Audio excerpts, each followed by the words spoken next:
Are you crying? Are you crying? There's no crying. There's no crying in baseball. You want answers? I think I'm entitled. You want answers? I want the truth! You can't handle the truth. E.T. phone home. E.T. phone home. E.T. phone home. Toto, I have a feeling we're not in Kansas anymore.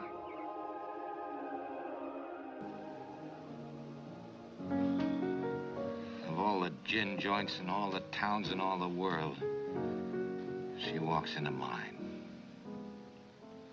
This is Houston. Say again, please. Houston, we have a problem. We have a main bus B undervolt. We've got a lot of... When you hear those famous movie lines, there's a good chance that you're thinking of certain names. Names like Tom Hanks, Jack Nicholson, Steven Spielberg, Judy Garland, or Humphrey Bogart. But I'd be willing to bet money that you are not thinking of the names Julius and Philip Epstein, Babaloo Mandel, Noel Langley, Florence Ryerson, Melissa Matheson, or Aaron Sorkin. Which is highly ironic, if not a slight miscarriage of justice, because those movie lines, indeed the very movies those lines came from, would not exist if it wasn't for the second set of names, because those are the names of the people who wrote those lines as part of a story that they created in the first place. No movie ever comes into existence unless there is a script first. Without a script, there is no story to direct. Without a script, the actors would end up just standing around because they would have no idea what to say. Nothing happens unless a writer writes something first. My guest this time is Luke Schelhaas. His is one of those names you may not recognize, and it's one of my goals on this episode to see if I can change that a little bit. Luke is the co-executive producer and a scriptwriter for the hit television series Outlander, which you can watch on the premium cable channel Starz, on demand, or via the Starz app. We talked about how he got his start writing for television, and then about how he and the other writers he works with try to figure out the best way to tell the story they have to tell, from concept to a finished script. If you've listened to this podcast for a while, you'll know that I'm interested in artists, especially writers, and the creative process. You will also know that I am interested in people of faith, particularly those who work in fields or places that might sometimes seem oppositional to faith and God. Places like, well, Hollywood. Luke Schelhaas is such a person, and so naturally, I was curious to know what his experience has been as a believer writing on television series that sometimes include sex and violence. I hope you'll stay tuned for all of this and more. You're listening to a small good thing. You're listening to a small good thing. Good thing. Small good thing with Steve Zell. With Steve Zell. I talked to Luke by phone the other day at his office in Los Angeles during his lunch break. We got off on a good foot because, like me, he was an English major in college. You were an English major, and it looks like at Dordt College. Is that right, in Iowa? That's a small Christian liberal arts college back there. And That's then correct. That was in the 90s, I think. And then you graduated from there. Did you always have your eye on L.A., or how did you come to be a scriptwriter? Tell us a little bit about that story. Yeah, well, it's a long story with a lot of twists and turns, I suppose, and in some other ways, a very simple story in that I always wanted to write. My parents are both professors and writers in their own right. My dad was an English professor at Dordt. My mom was a professor and director in the theater arts program. And so in that sense, I grew up in it. There were English teachers at the high school level earlier in their career while I was growing up. So I grew up reading and writing and loving books and loving writing, and I wrote poetry and all of this, and I was very much encouraged in all of that by my parents. And so in that sense, the apple doesn't fall that far from the tree. And so when I was at Dort, I thought, well, I'll be an English major. That's what I love. I love reading. I love writing. I'd like to do something with that. But I didn't know what you could do with an English major other than teach, which is what my parents did and what so many of the English majors at Dort, and I'm sure other places, you go into the education program and you plan on being an English teacher somewhere. And right. I'm sure that would have been very rewarding and wonderful, but somewhere along the way I started to think, well, I'd like to look into film. And at the time, for me, it was film. I wanted to do film. My entire career has actually been in TV, but at the time when I started thinking about this, it was always film. And that was partly because a lot of the books that I would read, I would imagine them as movies, and I would think about how would I adapt this as a screenplay, and how would I direct this if I were a director, and what would my opening credits be, and this sort of thing. I would just let my imagination run that way.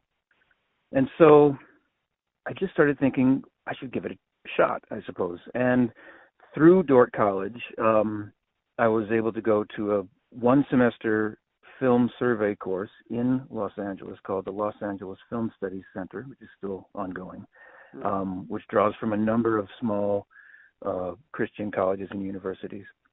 And so after I was done with 4 years at Dort, did my English major, did my student teaching, had one more semester where I took an extra semester, in other words, to come out to LA and did this film studies course. Had an internship on the Warner Brothers lot. Where I'm calling you from right now is literally the building over from where I went to film school. And so I've sort of come full circle. I now work one building over from where I went to film school many, many years ago. And just down the street from me, not too far, is where I had my internship. So I did that one semester course, fell in love with the idea of working in film, turned down a teaching job, went back to Iowa, where I'm from, where my parents live, where Dort is, and was working a construction job, driving a snowplow, waiting for somebody to call me and tell me that there was a job opening via my internship or one of those connections. And eventually the film program that I'd gone through called me and said there's a job availability on a show called Touched by an Angel in Salt Lake City, Utah. They film in Salt Lake City, Utah. Would you be willing to move to Salt Lake? And I said, sure. So that's a very short version of some of the twists and turns. It was something I always, writing anyway, was something I always wanted to do. And getting into film was something that came sort of in high school and college. And I just took a shot at doing it. And one job since then has led to another.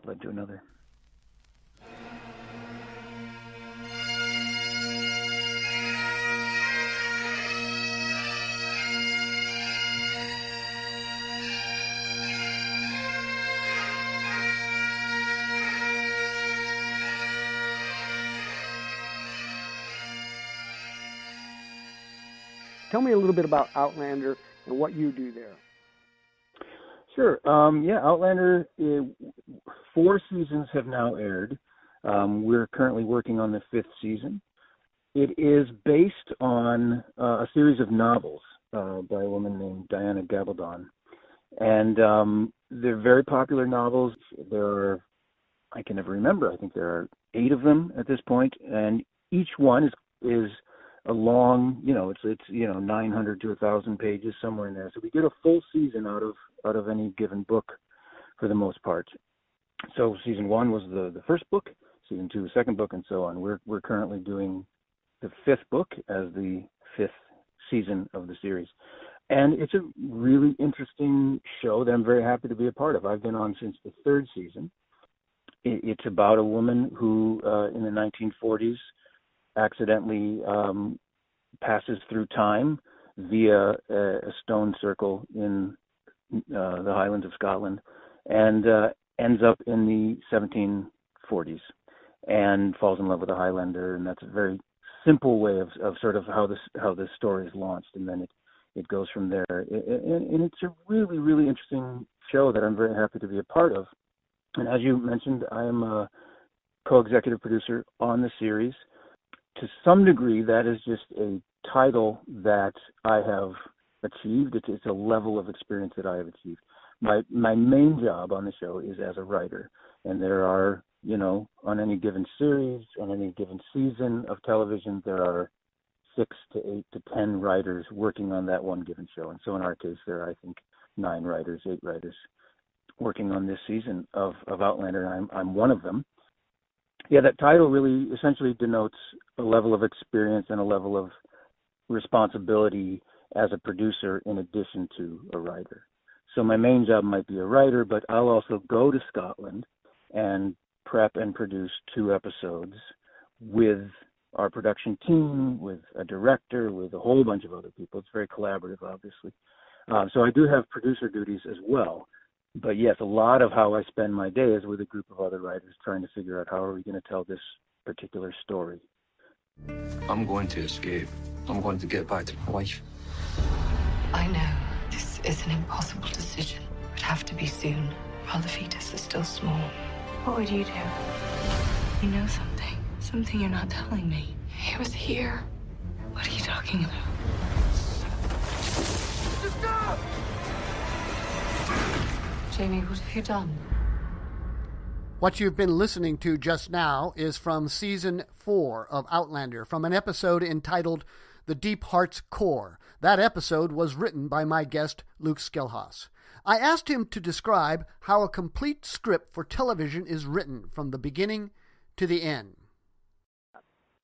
Yeah. Well, first of all, I'm not the top writer on the show. There are other writers who are above me in terms of being, my bosses.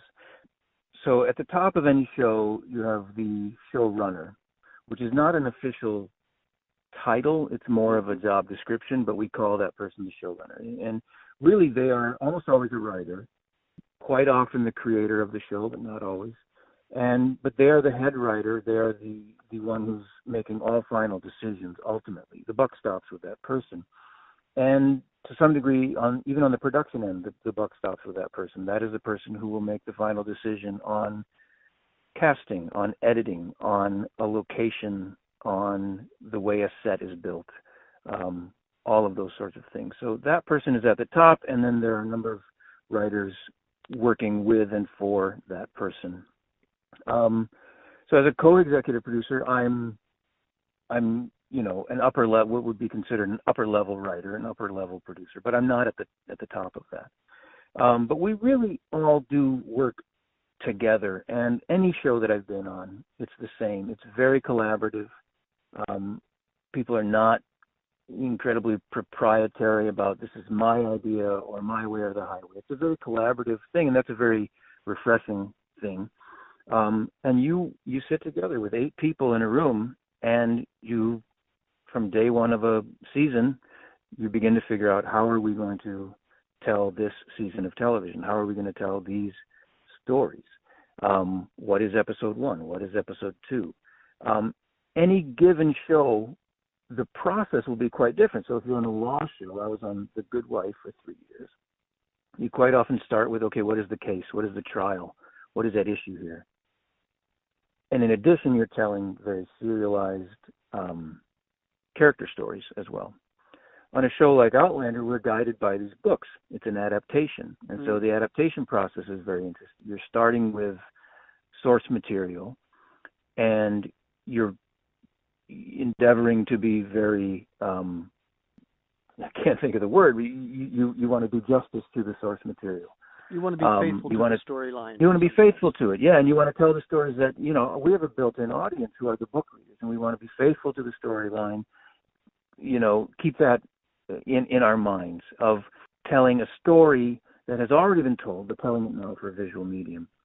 And the other thing is, you'll hear this all the time from people who do adaptations, is that you can't do everything that's in the book. And sometimes you have to do things that aren't in the book. And so that is where our discussions start. What were the things in this book that we really loved, that we really wanted to do? What are the things in the book that we loved but we can't do, unfortunately? We start to analyze the book as a whole. We lay out a sense of what the whole season will be, because we have a roadmap in front of us. And then we will go back and get more detailed about what is episode 1, what is episode 2. And so you're sitting around with a group of people, brainstorming, spitballing. We're putting ideas up on a marker board or on a bulletin board on index cards, and we're slowly but surely figuring out the best way to tell this story with the elements that we have at hand. And you'll get into debates and arguments in a good sense of the word. Would this character really do that, react that way? What is something surprising that we don't see coming? Well, let's do that. And yeah, slowly but surely, you come up with an episode in outline form. That's done very collaboratively. And then at some point, one writer, sometimes two working together, will go off and write the actual outline. So what was on the board as, 20 index cards becomes a 10, 15-page outline in Microsoft Word or something like that. And then eventually that outline gets turned into a script, which is 50 to 60 pages in a different sort of, format, screenwriting software that we use. And along the way, you're getting notes, you're getting feedback from a variety of different people, from the studio, from the network, from production, who are saying, we can't afford to shoot this, or we don't have that location, those sorts of things. So the story changes all along the way until you have hopefully the best way to tell this story in a way that you actually can shoot it on your budget and on your schedule.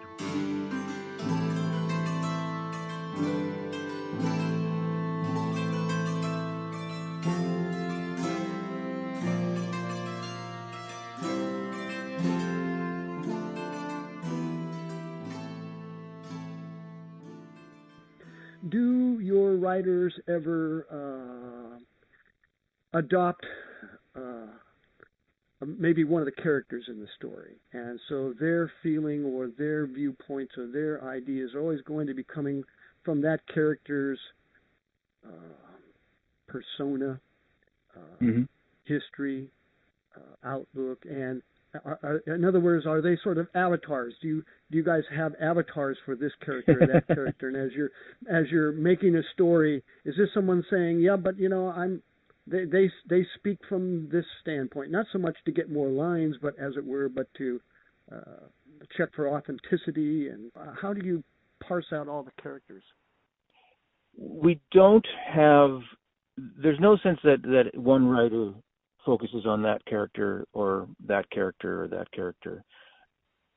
Certainly, one writer might just naturally have an affinity for one character, or might naturally love to write for one character as opposed to another, or might have a natural sense of what this character, their history is, or their point of view might be in a situation. That can happen naturally, but there's no sense that that's assigned, and there's no sense that that's official. When we're breaking a story, we're all discussing all aspects of that story, every character. We should all know those characters as well as the next person. TV is about everyone coming together and knowing the show as well as everyone else, and knowing the voices of the character as well as everyone else. And when you write a script, it should sound like, to some degree, when somebody else writes a script, because those voices are established, those voices of the characters you don't want to change. That doesn't mean you don't bring your own thing to it. And one person's script might be quite different from another person's script in terms of tone or pacing or even some of the dialogue. But you don't want it to sound different from one episode to another. You don't want the characters to change from one episode to another. And so we are all paying attention to, would this character say this? Would this character do that? What are you doing sneaking around outside my door? I wasn't sneaking about. I was sleeping. Or trying to. I was sleeping here. Why? The tap room's full of townsmen half gone with drink. I was worried some of them might venture up here in search of... Well, I didn't think you'd care over much for such attentions. After the events of today, I doubt any of them are feeling very kindly towards an Englishwoman. Many premium cable television networks, like Starz, features programs that involve sex and violence. Outlander fits into that category. Outlander, if I'm to believe the Washington Post, is one of the sexiest TV series on TV, and it's well regarded. You guys are always, at least your actress, anyways, your main actress is routinely nominated at the Golden Globes, and it's a well regarded show, and good for you. Two thoughts. One, Do you feel, well, we're cutting-edge television, and so we know that violence and sex are going to be part of our scripts. Do you see that as a limiter, or as the way that is? That's part A. And part B, I met you 10 years ago. I was involved pretty much close to the time when you were working with or about Touched by an Angel.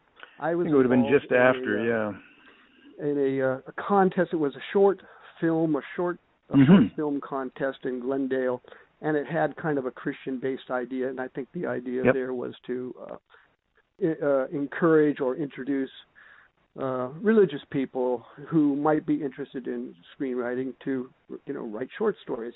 I think you were there in kind of an educational role, if I'm not mistaken. But I met you. Yes. Yeah. I had done the film festival the year before, and that given year that you're talking about, I was presenting a workshop, I believe. Yeah, that's right. The workshops. You're a person who comes from a Christian background, and I think you're a person. Would it be fair to say that you're a person that takes God seriously? It would be, yes. Yes, and so here you are, you're a person who takes God seriously, and you're a person who takes storytelling seriously and your job seriously and the profession of writing. How did the demands of the company saying, well, we're cutting edge TV, we have sex and violence, that has to be included, is that a restrictor for you? And what do you say to religious folks or anybody about your role as a person who takes God seriously and screenwriting seriously? Do you see those sorts of things as restriction on the Outlander or any kind of writing? Well, I don't see them as restrictors.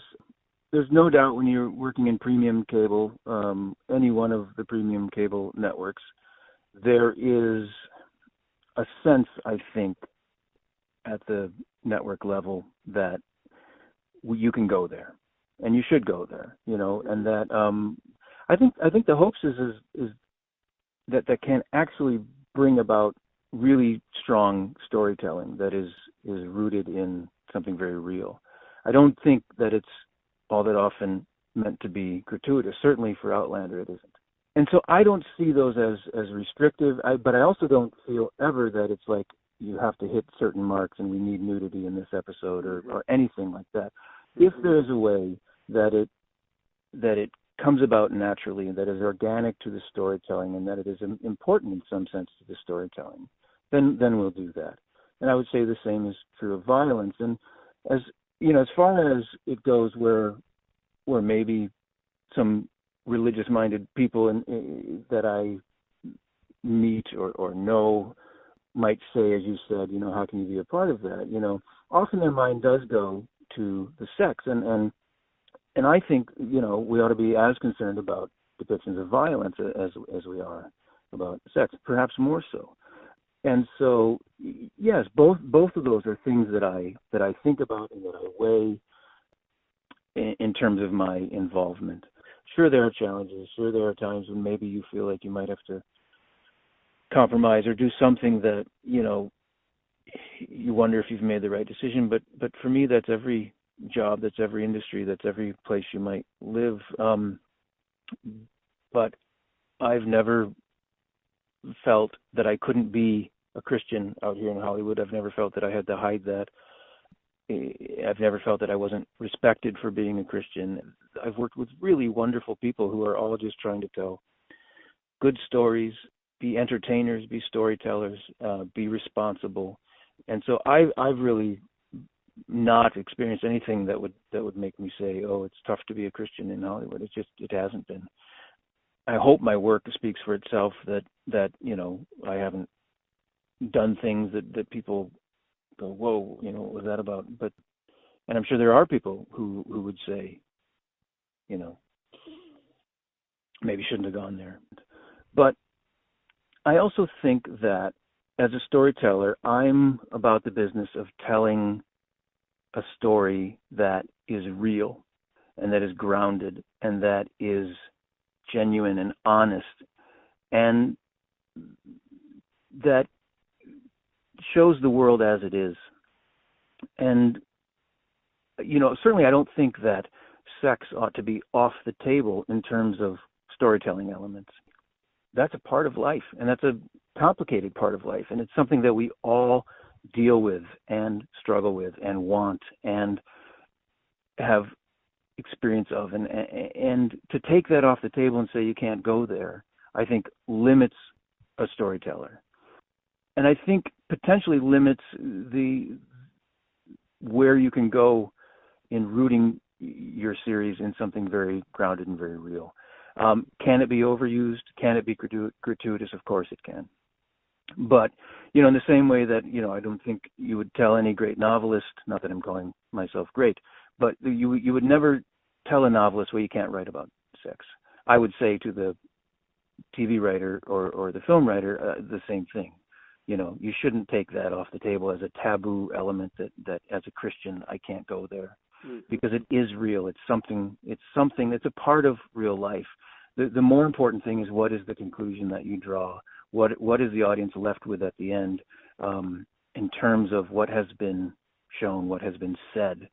What does the audience walk away feeling, knowing, or thinking that you have said with the story that you've told? Sing me a song of a lass that is gone.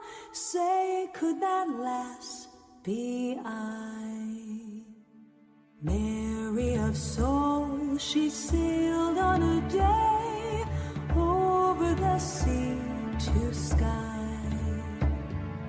Mull was a stand, rum on the port, Eck on the starboard bow. Glory of youth glowed in his soul. Where is that glory now? Sing me a song of a lass that is gone. Say, could that lass be I? Mary of soul, she said. That's the theme song from Outlander. Luke, you started out with the thought of writing movie scripts and you ended up in television. Do you still have thoughts about writing a screenplay one day? Do you have something you work on once in a while in the bottom of the drawer, or are you sticking with television for a while? I definitely think about it, and I have people in my life that I would love to collaborate with on a film specifically. I don't have anything that's right now in the works in terms of a screenplay that I'm writing or thinking about writing, but there are a handful of ideas that I have that I think would be better suited to film than to TV, but that's really where I'm focusing. But yeah, I never say no to writing a film, and I do have a few ideas that are percolating that are in that world. One last question. There are other television shows out there. What do you watch and what do you like? Oh, I mean, there's lots of examples. A show that I really liked this year is called Homecoming.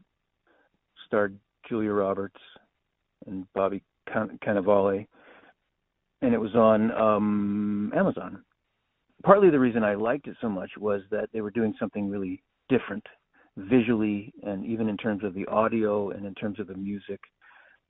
And I don't have to go into it too deeply, but there was just something different, something unique, something that they were trying to tell stories a different way, and I really appreciated it. And plus, they were compelling stories, and the acting was really good. So I quite liked that this year. I like Handmaid's Tale. I think that's an interesting and important series, and controversial in some ways, but I really like that. I think Veep is a really good show. I'm just sort of offhand coming up with a few, and quite frankly, I mean, I say this because I'm on the show, but I honestly do believe that Outlander is a really fantastic series that I hope people watch and enjoy, and I'm really just happy to be a part of it. And by the way, there's, I'm also a movie buff, or at least certainly a fan of great cinema, and I think this was a good year. You've mentioned Eighth Grade. That's one of my favorite movies of the year. Paul Schrader's First Reformed, If Beale Street Could Talk. There were a number of really good films this year, and so it's a fun time to be watching movies and watching TV, and certainly a fun time to be a part of creating those things to one degree or another as well.